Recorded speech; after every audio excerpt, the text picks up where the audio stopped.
طب ماشي خليها مرة تانية. طب ثواني. ماما حضرتك بتعملي ايه؟ ايه يا حبيبتي؟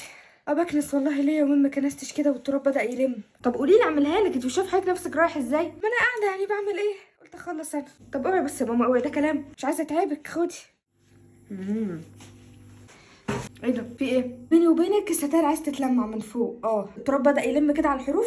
محبش كده، انت عارفاني، واحنا مش لسه عاملينها من يومين؟ هطلع اعملها بسرعه. طب قولي لي يا ماما. هاجي اعملها لك، مش عايزه اتعبك، خدي. في ايه يا ماما؟ ولا حاجه، هعمل ايه؟ انفض بس الشباك، ما هو ليه يومين برضه ما تنضفش والتراب بدأ يلم، ما بحبش كده، لا لا. ايه اللي قاعدني في البيت النهارده؟ طب يا حبيبتي قولي، هات انا اعملها، هتتعبي كده بعد اذنك.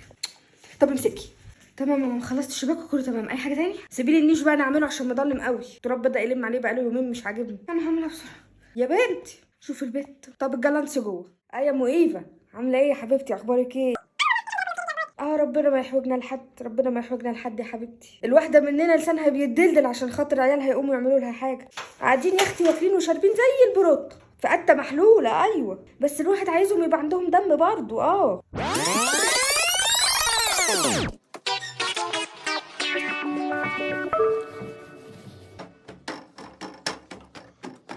يلا بكره يتجوزوا ونرتاح منهم.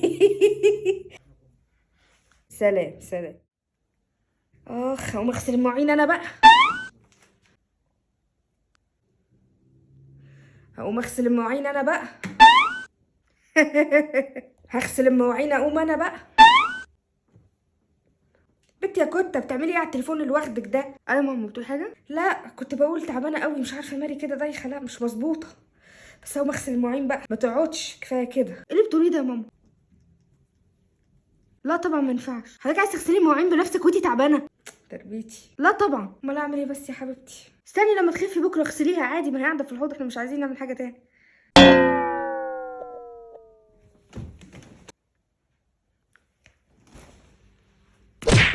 في سلك معين ولا اروح اجيب؟ يا اختي فيه، وعشان الواحد حاسس ما بيطلبش منكم حاجه هتسوقوا فيها قدامي. اتفضلي حضرتك، انا وراكي.